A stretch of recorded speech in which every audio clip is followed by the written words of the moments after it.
Katrina revealed the massive inequities in a place like New Orleans, right? With our very complicated racial history over its 300 years at that point, right? It said, oh, wow. And it was a forerunner of other challenges like the COVID crisis and other things that have happened in the United States for the last 16 years. I like to say that Katrina is the beginning of the modern disaster era, right? It raises up critical issues like climate change and economic inequalities and gender issues of how we treat our children and how our education system works. And at the core of all of that is housing and race, because people were displaced, homes were destroyed. That was the great tragedy. A community was put at the brink. People were worried about whether or not they could return to the home that they loved, New Orleans, and so we saw all of that. All of that became apparent very quickly from the images that were coming out of New Orleans when those left, and also how our government systemically has marginalized certain communities, right? So everybody needs to remember Hurricane Katrina didn't actually make landfall in New Orleans or Louisiana for that matter, or really was close to the edge. Most of its devastation, because it was one of the most devastating storms to come into the Gulf. But most of that direct hit was in Mississippi, right? But it moved relatively quickly. The damage in New Orleans was caused by the lake, which had swelled because of storm surge and because of rain, and then those levees, which had not been properly built, which had not been properly constructed, toppled over and flooded the lion's share of New Orleans proper.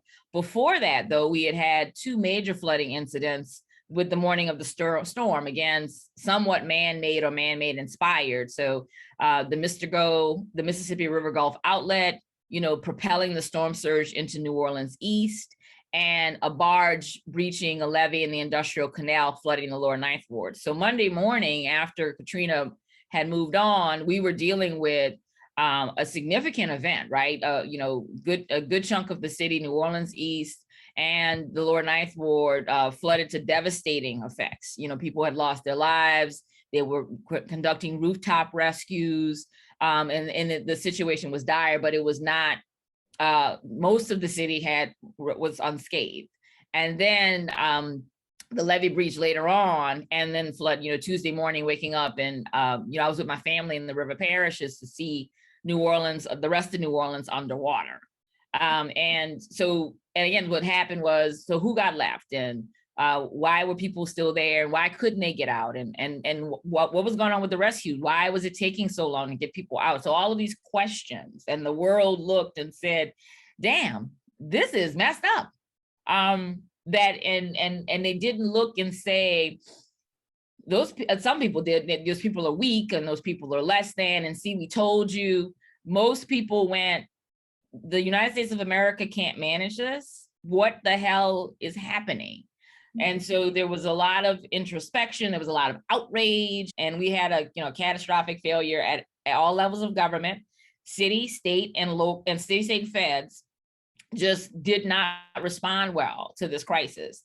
And so there was a lot of introspection, a lot of analysis, a lot of discussion about why this was, and what we could do better, and how. And people started talking about resiliency, about people being resilient. And so again, resources came in because people recognized that what was happening was unacceptable. Resources from around the world, and people looked to New Orleans and said, well, first of all, we're not going to let New Orleans disappear, right? For a lot of complicated reasons. People said, no, I love New Orleans, and I want to help.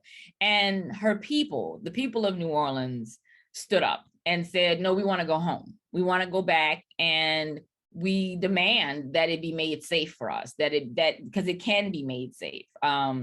This did not have to happen. That there needs to be better policies. And you fast forward 16 years later, and you got to go, so no, we didn't learn anything, right? People know what to do. People know what went wrong last time. People know that we have to examine race with a critical eye. We have to talk about this. We have to make sure that our policies are equitable and don't hurt people. And again, we slogged through that with the Katrina recovery, and then Rita came, and a succession of crises since then. And I think some people with decision-making authority got comfortable with the idea, well, there's always disasters now. And, what was so unique about what happened with Katrina was everybody looked at it, right? Everybody turned their eyes. There wasn't a whole lot else going on. And everyone looked at a majority African-American city and found the United States of America, the state of Louisiana, culpable for what was happening there. Mm-hmm. And so then the successive disasters and catastrophes, from the oil spill to the other hurricanes, and then of course that expanding, right? Other people dealing with those same issues, Superstorm Sandy and so on and so forth. And instead of saying, okay, let's build, it seemed to, it gave policymakers the excuse to dilute the necessary response, right? Well, because again, what should have happened was people realized that this was an American problem. It wasn't a New Orleans problem. New Orleans was the place where you first heard about it, where you first realized the depth and the scope of the problem. But it was not unique to New Orleans. It was not unique to the Deep South. It is an American issue, and it doesn't seem to have taken. And I knew that with a certainty when Hurricane Maria hit. And I watched as the high points of Katrina were replicated with another community. Puerto Rico and Louisiana have a lot in common. We both still operate under the Napoleonic Code, and a number of other interesting similarities. And and the response to Hurricane Maria, except there wasn't the outrage, right? There wasn't, because there was so much going on, because so many people, I think, were tired of the New Orleans story, the Katrina story, because they were dealing with their own issues, and they couldn't, no one was responding, no one was coming up with solutions that would fix the root problem. And then with COVID, right? I was like, okay, so we didn't learn shit. Because COVID in a lot of ways was Katrina across the country, right? Not the flooding, clearly, not the the loss of property and housing and the displacement. Well, except maybe, right? Except and that's where you start seeing the similarities, right? Number one, who it hurt. With unerring, the modern disaster era finds Black and brown people. I don't care where they are. It's like a heat-seeking missile. And so we see the issues with race. We see the issues with class and gender. And then you have, again, just this, well, how are we supposed to do this? And housing, it is also, you and I have talked a lot over the last year about this. This is also, it also kind of gave me a clear concept of how entrenched the biases are around housing. That everyone who said shelter at home as an elected official last year in 2020 did not say, okay, by the way, we have to roll out these emergency housing policies, because if you're in substandard housing that doesn't have running water, that isn't going to let you survive this pandemic. If you are overcrowded, doubled up in a home because of the economics of housing, that's not going to work. If you have gone to a multi-generational housing situation, as idealized as it is, if someone in that house is an essential worker and you've got vulnerable children and vulnerable elderly, that's not going to work. And on and on. And if you just lost your job because of COVID, that's not going to work. That's not going to let you keep your housing. So we've told you all shelter at home, and now we have to make sure that you can actually do that.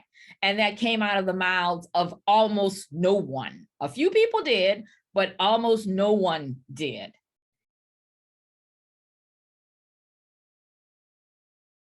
So anyway, so all of that, here comes Hurricane Ida. And what we could have done was use the tools that have been put in place, right? We could have put people in hotels using the COVID non-congregate shelter housing program before the storm. Now we could be doing it, not doing it.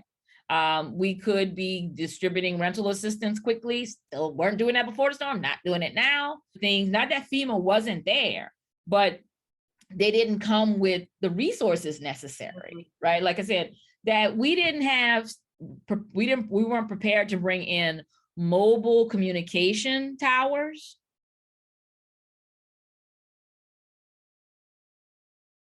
And communications, right? We in the last 16 years, instead of recognizing how vulnerable some of these systems, the telecom systems are, we've kind of, everybody's like pushed their lives onto these cell phones, into fiber optic networks at their own home.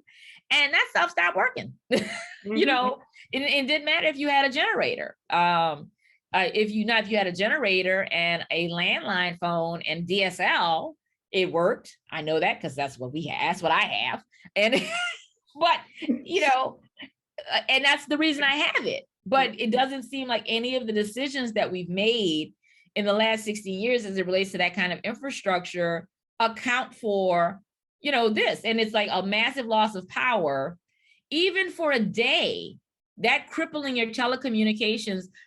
How do people get in touch with them, especially as at the same time you're telling people to call and go online to get help, right? And you're not paying attention to the fact that the systems that they have been conditioned to use and to rely on, right, as we drive people to the internet. And this was one of the things that we were frustrated about with COVID.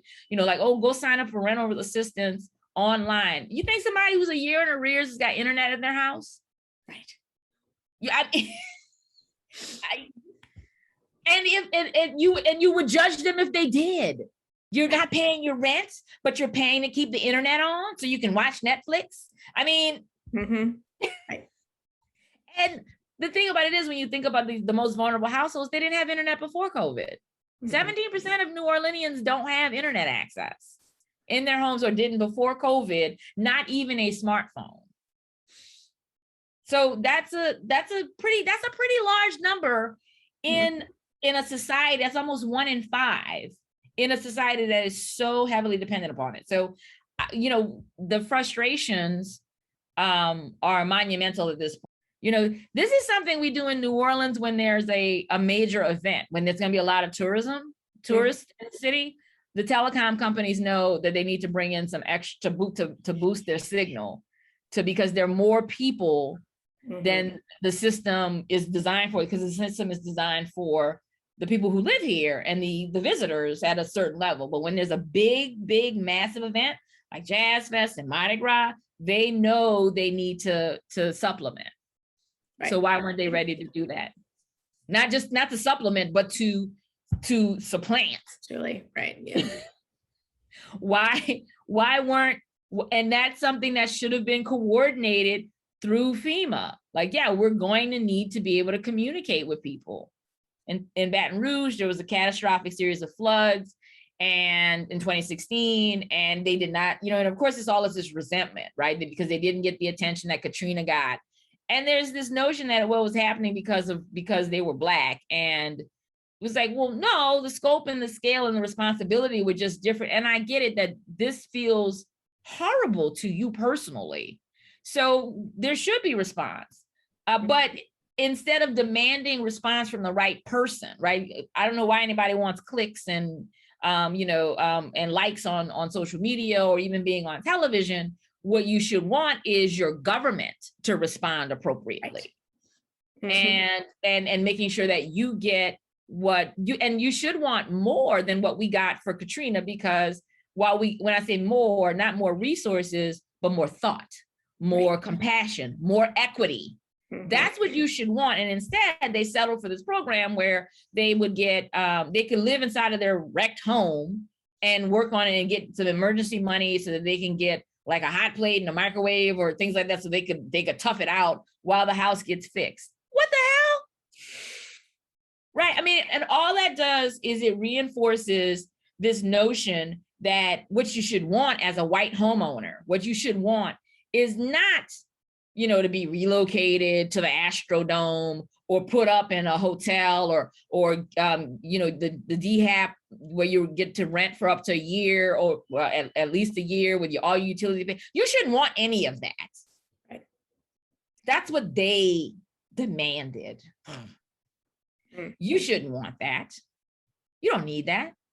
And they fall for it. All these Lyndon B. Johnson white people, right? You know, like Lyndon B. Johnson said that, you know, you can take the poorest white man and convince him to turn out his pockets for you if you tell him you're going to hurt Black people. Right. Also, all these Lyndon B. Johnson white people who are taking less than they need, less than they deserve, for fear that they will look like Black people, who also didn't get what they needed or deserved either. Right. So so you're taking less, but that's gonna, and we're doing it again, right? There are people in the bayou areas that were devastated. They're talking about they want tents so they can stay on their own properties. When Republicans don't vote for these kinds of things, even when it benefits their own district, they are reinforcing the notion that, you know, they're saying, well, you know, yeah, I know y'all need help, but you don't want help like this. Right.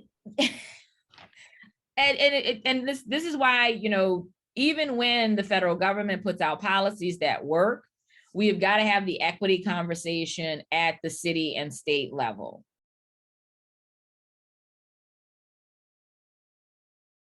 And again, the fact that the city and the state are not grabbing every hotel room they can to put people in and using the COVID program to get themselves reimbursed is an embarrassment. And it's been an embarrassment. After last year, the assessor of New Orleans gave almost all of our hotels a ridiculous tax break for COVID, because despite the fact that they were open and, you know, they said, oh, there was damage because of the COVID disaster declaration. They were open. He didn't, and that's not something that he offered to landlords or to homeowners who had lost their jobs. He said, well, no, you know, they've been financially impacted. So now we're going to give you some business. And again, COVID is continuing.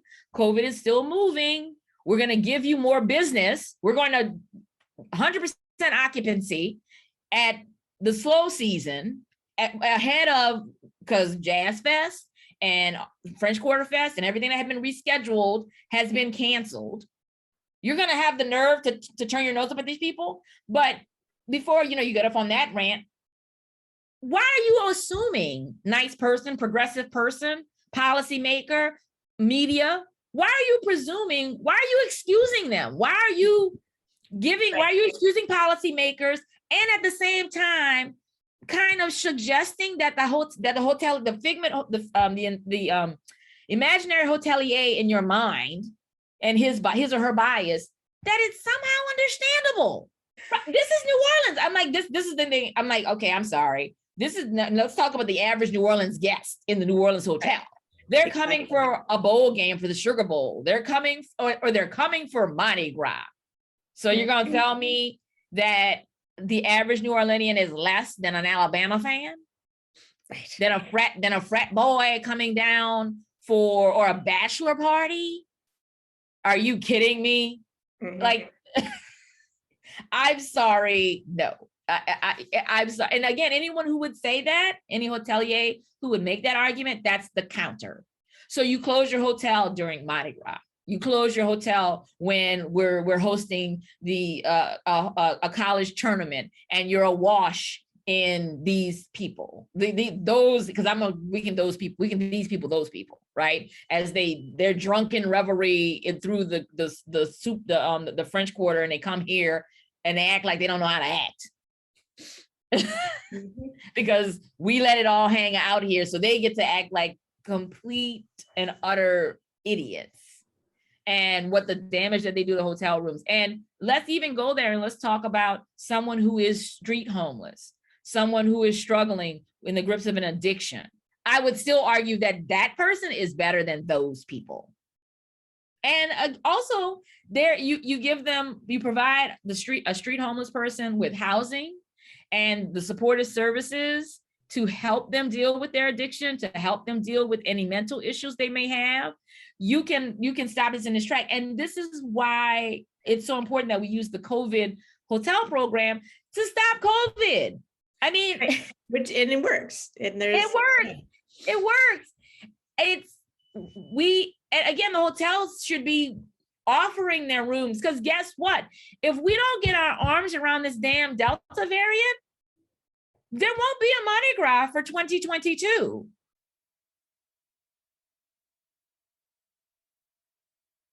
Like the Speaker of the House, he represents Homa, and he tweeted the other day, and Homa is an area in Bayou Country. It's one of the areas that's been, just devastated by Ida. And he tweeted the other day about, he's seeing people get evicted because, the apartment complex is telling people that they have to leave. And it's like, do you really not understand how this works? Mm-hmm. And here's the thing, Speaker, how about you have a hearing and you say, let's figure this out. Let's talk about assessing and determining whether or not that building is unoccupiable. But if it is, what are you going to do to help your constituents? Because they need somewhere to stay. Mm-hmm. So how about you press the governor on deploying the COVID program, the COVID hotel program for your constituents who have been evicted? Right. Like, why are we want to make sure they're treated fairly, but fighting to keep people housed in substandard and storm damaged properties?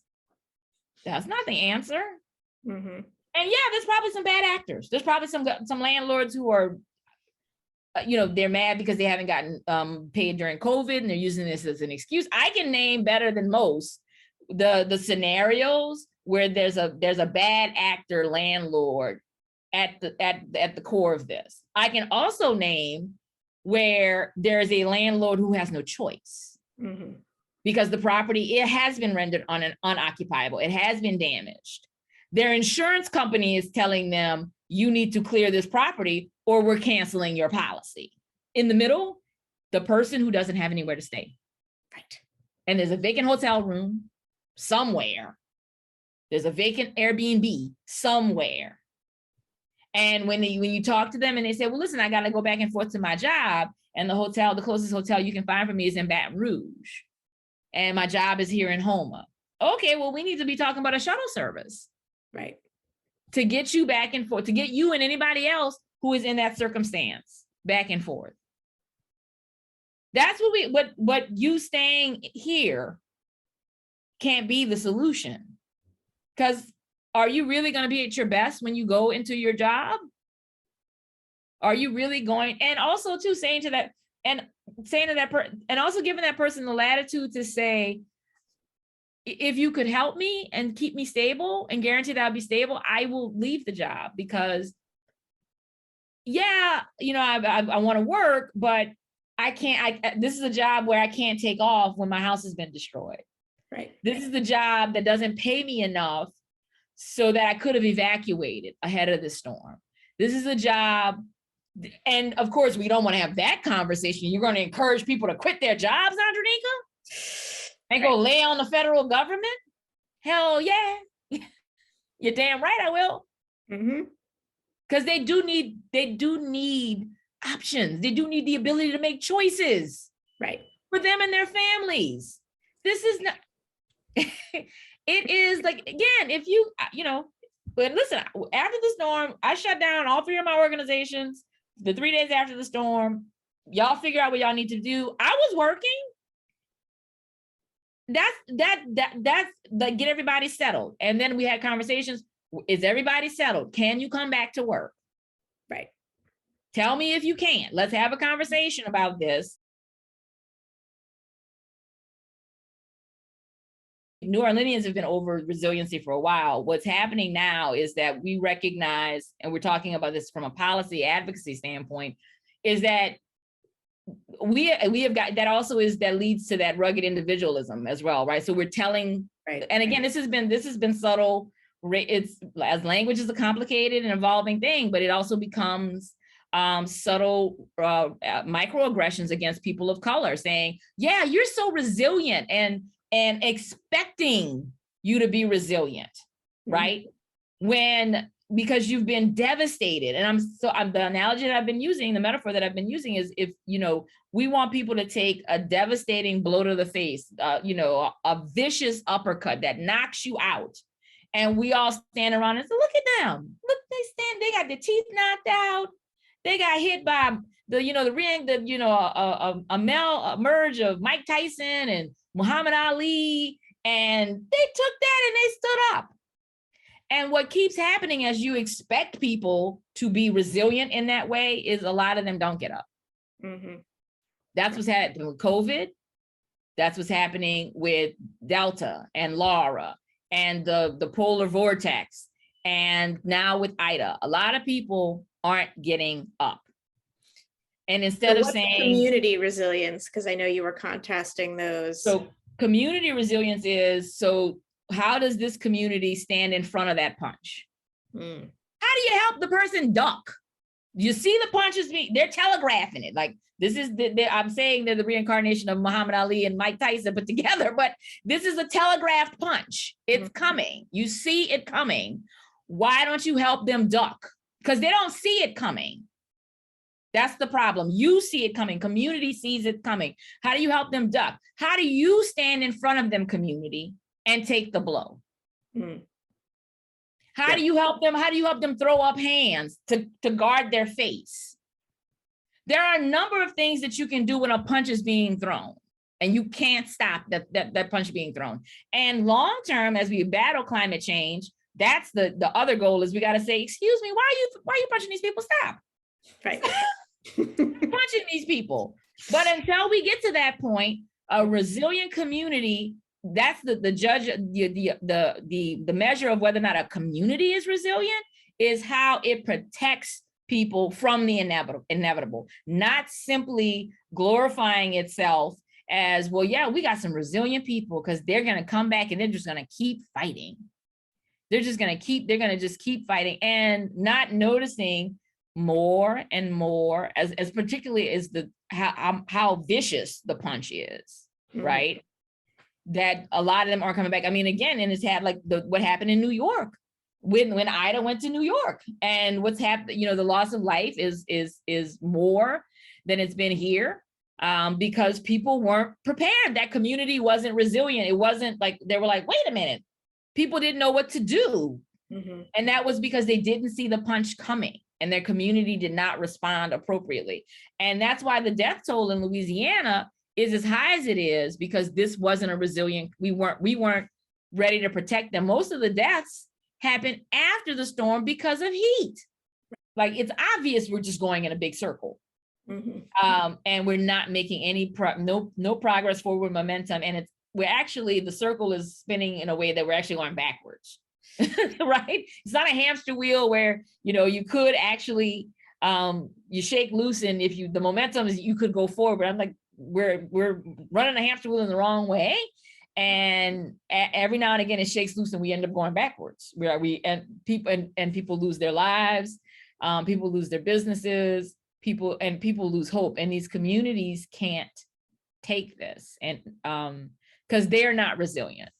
And it's people, again, that expectation of a resilient people is completely, it needs to be put out to pasture. Like, it needs to be done.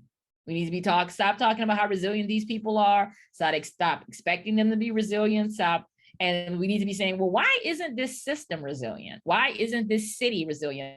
Why isn't this parish resilient? Why isn't this state resilient? for its people. And New Orleans, much like we should have been, we are the harbinger of what this minor disaster era looks like. We are the canary in the coal mine. We are the path forward if we could get our act together and actually do the things that we have learned. I mean,